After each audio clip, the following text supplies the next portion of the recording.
Hi, everyone, and welcome to Open Class, where Kristen is back. Hey. And this is Kristen from Talking Insomnia. I was gonna look up the number, but I forgot, so it's just Kristen from one of the Talking Insomnia episodes. And I asked, before we started recording, I asked, how are you? And Kristen, you were like, so nervous. But you decided not to do anything about it. So can you share a little bit more about that? Oh, I'd love to. So literally as we speak, I'm having adrenaline like coursing through my veins. And, previously I would have taken a beta blocker to block the adrenaline rush because that was always just so easy. Like pop the pill and you look cool as a cucumber. You don't feel that adrenaline rush. But now that I know that safety behavior or escape is what maintains the fear, I just, I made this decision that if I want to overcome this fear, this performance anxiety type fear, that I was going to have to let go of that safety behavior. So I feel terrified in the moment, really nervous. My amygdala, limbic system, primitive brain, whatever you want to call it, ancient brain is firing like crazy right now, trying to get me to escape, run away, fight or flight. And I'm recognizing that, I'm feeling that, but I'm not escaping. Here I am, and no drugs, no safety behaviors, not even skipping my morning coffee. Was another consideration I had.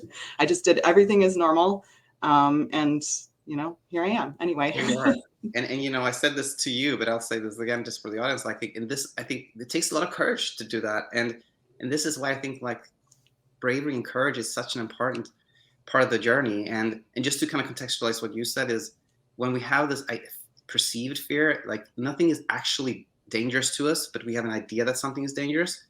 Then to some degree, anything we do as a safety behavior to make us feel safe, it kind of maintains the idea that there is something that we should be afraid of, right? Yes. Which is why I think the safety behaviors always are a little tricky. But we also talked about just before recording that, how should one approach these safety behaviors? It can be too scary to sort of let go of everything at once. So maybe one should go a little gently with that. But what are your thoughts on this?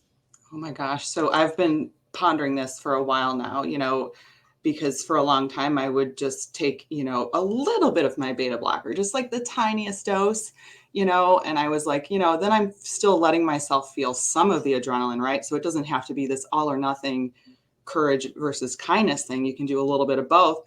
But I've really started to think that you can't really truly overcome or like move past the fear completely if you're still holding on even just a little bit to some safety behavior.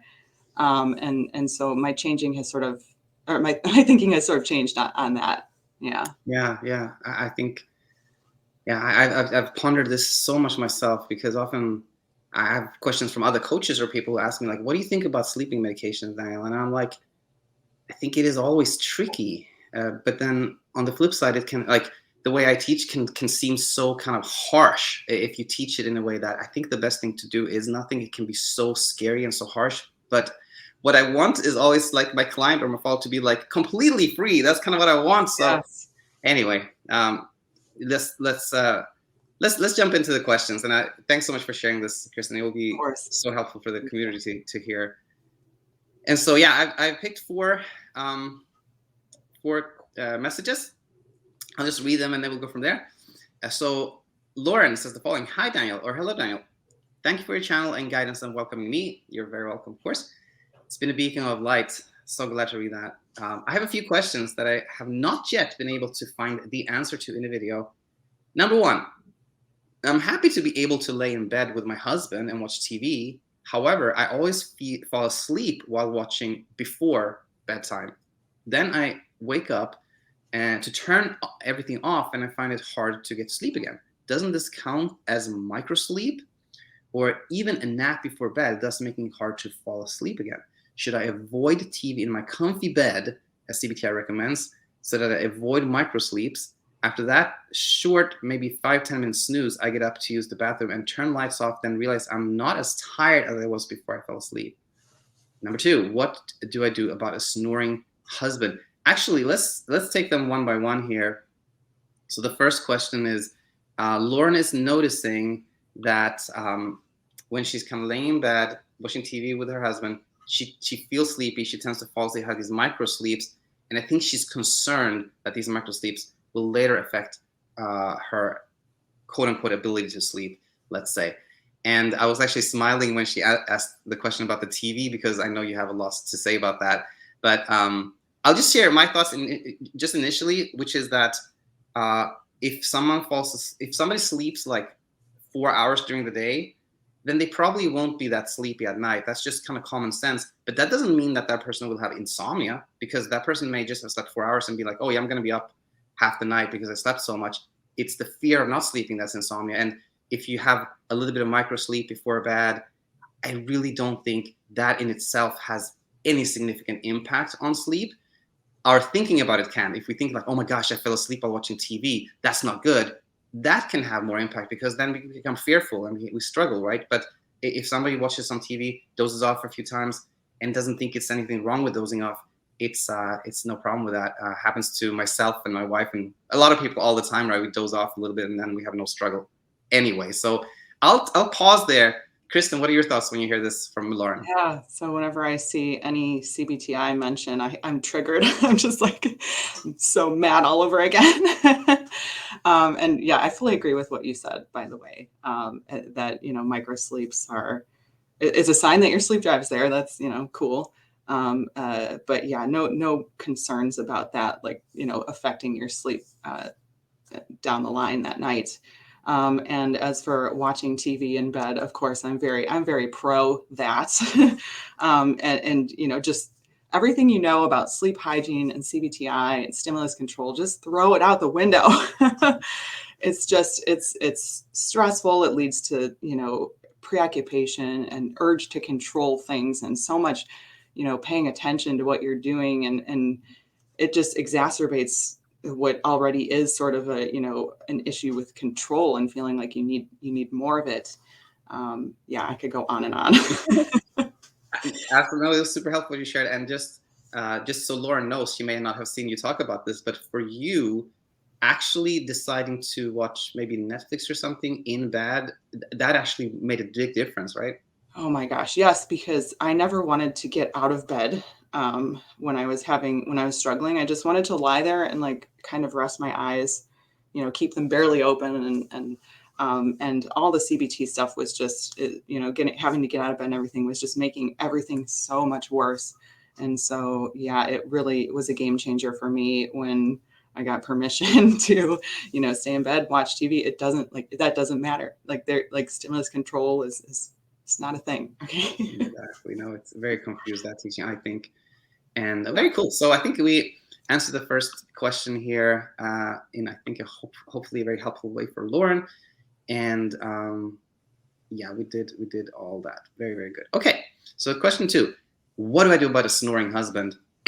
I am so preoccupied with being able to sleep and nothing waking me up if I do fall asleep that I haven't even slept in the same bed as my husband for months now. We have a lot of beds in our house and typically play musical beds each night. I'd love to be able to cuddle my husband and fall asleep and be done. But my worry thoughts about his snoring make me push him away. He's understanding, but would also love to be with me all night. A lot of times we'll be sleepy. I kick him out, then I can't sleep. I'm all alone. And the other words begin. But on the flip side, if I'm having an insomnia night, him sleeping soundly next to me reminds me that I'm not sleeping. How do we deal with spouses? I also have 4 young kids, even an infant that I'm breastfeeding. There's never a night that all 4 sleep soundly all night long. So I know someone will be waking me up each night. It's just a matter of who. Thanks for time, Daniel. Greatly appreciated by so many people. And that goes to you too, of course, Kristen. Thank you for your time. Now, yeah, I get this question a lot. And I think, to me, if I start here, what I really see here from Lauren is that there is an insight that it is not actually maybe the snoring itself that is what's called keeping her up, but it's the worry about the snoring and the worry of what if I don't sleep. So to me, it really becomes sort of, if I would summarize this, it becomes like all the reason the snoring is scary, the reason that a kid wakes you up is scary, is basically that you're scared of being awake, Yeah. And it's not the thing that is important. It is the fear of the thing that matters. So when for someone like Lauren, I would say that if you can sort of move in a way to where you teach yourself, teach your brain that being awake is not dangerous. It's safe. Like you can maybe do something you like to do even when you're awake. Then it's okay maybe if your husband is sleeping next to you or snoring or something like that. But that's my thoughts. So Kristen, what do you think when you hear this? I think back to when I was in the same shoes. I had a snoring husband as well. He still snores, but because I'm not worried about losing sleep or being awake, it's okay.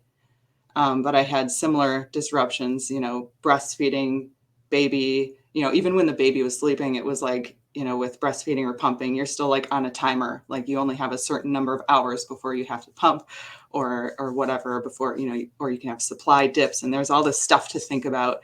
And so there were a lot of, disruptors there. But, as Daniel was saying, like the insomnia, the fear of losing the sleep, the fear of the disruption, like creating sleep loss or wakefulness, that is the insomnia that, is sort of making everything seem more threatening. So right now I'll say my husband he still snores, and, I wake up to that sometimes. And in the past I would have been like almost enraged that I was woken up by that kind of thing. And then also like, just seeing him asleep and, me being awake, that was like always this so frustrating and infuriating. And now it's like, so what if I'm awake? Like it's not a thing anymore. So no matter how many disruptors you have, it's, more than possible to still, have no struggle or minimal struggle. Yeah, I will say that. Very well. Yeah, it's so well said, Kristen. I think it will really resonate for Lauren. So, Lauren, I think thanks so much I'll say thanks for sharing this and asking questions. And we will go to the next question from Charis. Charis says, hello, I'm a 27-year-old woman that struggles on and off with insomnia. Watching your videos has helped me tremendously. And I'm so super glad to hear that. Right now, I have managed to sleep well about 80% of the time. I've learned that only acceptance and not giving power to sleep is the only way to fall asleep. Even though I have the knowledge from the videos and the experience from my journey, I still struggle with anxiety about next day performance. When I have a very exciting or important thing happen the next day, I don't sleep well. And even though I try not to think about not having enough energy the next day, I crash. Then I try to take a nap. And of course, it doesn't work because I give too much thoughts into it. When this happens, I get disappointed and the toxic thoughts return to my mind and I spiral until I find the way to get out of it again. This has become very tiring. I used to enjoy my new nap so much and it was a way for me to feel refreshed. Do you think there's a way to sleep intentionally again without putting effort to sleep? I also have a second question that I would like to ask. Do you think that these thoughts that keep coming to my mind the day after I don't sleep are obsessive? I feel like I can't control them and they bring so much fear and anxiety. I'm not diagnosed with OCD or anything, but I have general anxiety. I'm trying to find answers to why these thoughts keep coming back. Maybe I need to have a different approach to them. Thank you very much, Charis. All right. So again, this is a message where we could spend there's so many things that we could really talk about. But I think one thing here is for Charis seems like maybe on a typical night, typical day, maybe not so much struggle, but when there's a thing next day, then there's a really kind of like that's when things get really tricky. So, Kristen, what do you think? Do you recognize this? What do you think can help? Oh, story of my life, you guys. Yeah, I mean, whatever performance is coming the next day, you have that attachment. Daniel, you teach about the secondary attachment. My functioning depends on my sleep. Okay, so you have this belief that you will sort of you over time you will uncouple these two things, sleep and the functioning or the well-being or the happiness, whatever. But when you're still in the struggle, you truly believe that your functioning and what you do the next day and how well you do depends on how much you sleep, which makes sleep just even more elusive. So there's a struggle there. And I feel like I could have written this at one point. All these questions, that could have been me. And Sunday night like the same thing. You had your video on the Sunday night sleep disruption, and that was a major thing for me too. It was like you're looking at this big week ahead of you, and you're like, okay, I have to start the week off right with my sleeping well Sunday night so I can do well the whole week, everything depends on this.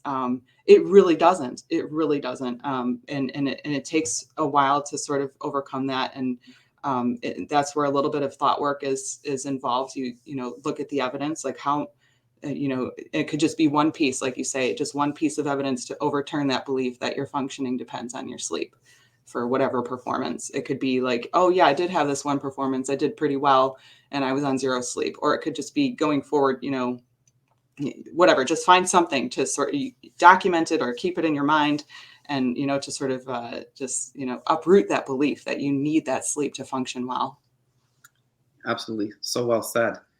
And what can be tricky, I think, is like, I think Charis shared that often when she when she doesn't sleep, then like the next day becomes like, very, very tricky. And I think what can be hard is it can look like, of course, it is because I didn't sleep. Then the next day became like I was obsessing about it. I was so tired. I was exhausted. But oftentimes we can see that it's actually not the amount we slept, but that we were aware of not sleeping and how we reacted to that. That's what makes the next day really, really tough, right?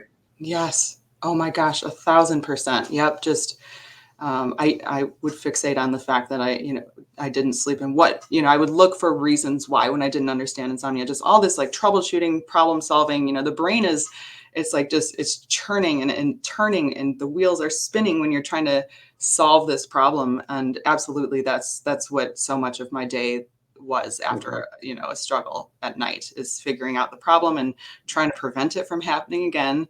Yeah. Oh yeah. Very well said. And before we look at the second question from Charis, I just want to, out of memory, I remember that her message started with, I manage now to sleep about 80% of the time, which of course, when you read this, you're like, I'm glad that, sleeping happens easier, but we can sense that there's still some ideas of control there, right? There's this, I'm now managing to sleep, which actually is confusing, because what happens is when we try less to sleep, it happens easier, but then the brain can go like, aha, I figured it out. Now I can manage it. But in reality, it's more like, I would almost rephrase it like, thanks to the absence of trying to manage sleep, you now sleep well 80% of the time. Like 80% of the time you don't try to sleep, 20% of the time you may try to sleep, or something like that. But that just came to me from reading that first sentence. But what do you think, Kristen? Oh yeah, that reminds me of your pendulum, where you sleep well when you're not trying, and you don't sleep well when you are trying. Yeah, totally. Yeah, I think there's also a hint of tracking going on too. Just giving percentages, sort of keeping track, and over time that goes away too. You're like, now like when you get to a point where you're out of the struggle, you're like, I don't know how much I sleep. Like, what percentage of nights am I having, whatever number of hours? No idea. Like, I just know that it's there when I need it. Sleep is there when I need it. That's it. Don't know what's happening, how many hours, quality, whatever. Exactly. So I always so glad when I hear people say that. I have no clue anymore. That means like that's so nice to hear. There's no struggle. And I actually have a client as we speak who actually today told me like, this is five nights in a row I've slept well now. And I'm like, I'm glad, of course. But then I also point out that, that when we keep track, there'll always be like this preoccupation, like, okay, how about can I get to 6? And if you happen to sleep well 6 nights, but can I get to 7? Like, it never ends. It never ends if you keep track like that. But then actually what I wanted to say here was that, as you said, like the brain does these things automatically. Like, it's not like I can tell a client to be like, stop keeping track, and they can just like, okay, stop keeping track, right, done. But as you said, with time, when the brain sees that there is really no control to be had, it just becomes less and less interesting to keep track, and it just kind of fades away. Yes. Right. Yes. So second part was more like, Charis said that when she has a night of not sleeping, then all these kind of worry thoughts come, all the obsessive thoughts, all the thoughts. And I think the question there is like, why do I think so much about this? Am I obsessing about this? Like, and how can I not do this? And I have some ideas about that, but I'll let you go first, Kristen. What do you think when you hear that? Yeah. So it's totally normal that you feel like you can't control your thoughts, because like, who can, honestly? Exactly. Like I don't think anybody can. Now, my husband, he thinks you can, and so we debate, you know. And anyway, but like, yeah, for all intents and purposes, like, you really can't. You just, your brain is producing thoughts, right? And it's sort of, you have like I don't know, tens of thousands of thoughts a minute or a day or whatever. I don't even know. It's like a ridiculous number of thoughts, right? And you just yeah, you can't control what you're thinking. You can't suppress it. And if you try to do that, what I've learned from you, Daniel, and what's true for me too, is like, the more you try to control or like stop thoughts, the more persistent they are. 100%. Yeah. That's how I see it too. And it's when you start seeing it that way, then questions like these become like, you see the answer very clearly. When somebody asks me like, how can I stop thinking about this? I think about this all the time. Then the answer is right there. It's like, when you try to stop thinking about something, you end up thinking about that. And then this sort of paradoxical solution becomes like, when you allow yourself thoughts to happen, when you allow yourself to obsess, then it stops happening, because you're not trying to suppress it. Oh my gosh, that is so true. One example I can think of is like, every day when I would get home from work, I would, you know, go to my bedroom to change out of my work clothes, and crossing the threshold into my bedroom, I was like, "Gah," like triggered, you know, reminder that I, you know, of my sleep struggle and everything. And I have these thoughts, what if I can't sleep tonight? What if it happens again? And over time, I just started to, you know, when I would have that thought, I would just be like, of course I have that thought. There it is again. And I would anticipate it. I'm like, here comes the thought. Like, yep, there it is. Moving on. Exactly. No. It makes sense. My brain wants me to run away from this situation. Like, it's trying to send me signals, like, have this thought and then feel this, you know, anxiety, and then escape. Like, so that, yeah, that's what it wants you to do. And so everything's working. It's just, it's all working, you know. Thanks, Exactly. amygdala. Yeah, exactly. I just want to stress what you just said, which is that, in a way, having these kind of constant thoughts is just, it's just evidence that your brain is working normally. It's trying to solve a problem. It just doesn't quite understand the problem. But having the thoughts is completely expected, really. Very well. Okay, cool. Let's go to our next two questions. They're a little bit shorter, I think. So Krystel says, hello, Coach Daniel. Hello. Thank you for all the insights you're providing on the YouTube channel anytime. I developed insomnia in 2017. I struggle with all its related anxious thoughts and emotions, fear of not sleeping. Once I started to watch your videos, I had a shift in my mindset. I knew that there is hope and that I can sleep normally again. Indeed, my sleep improved. I've been sleeping well in the last 2 to 3 weeks. Yesterday, I lived the fear again at night. I felt heart palpitations. I didn't sleep until a late hour. The next day, the emotion I felt, disappointment.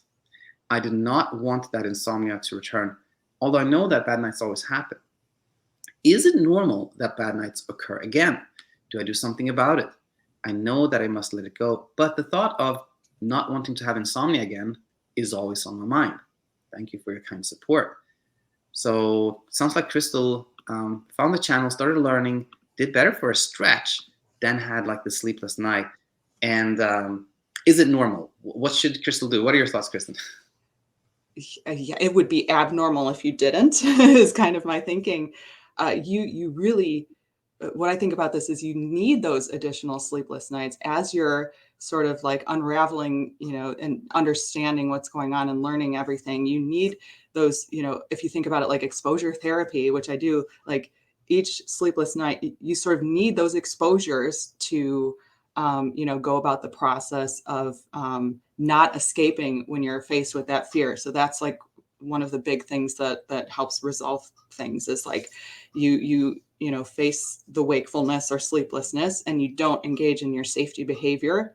And that is teaching your amygdala that there's nothing to escape.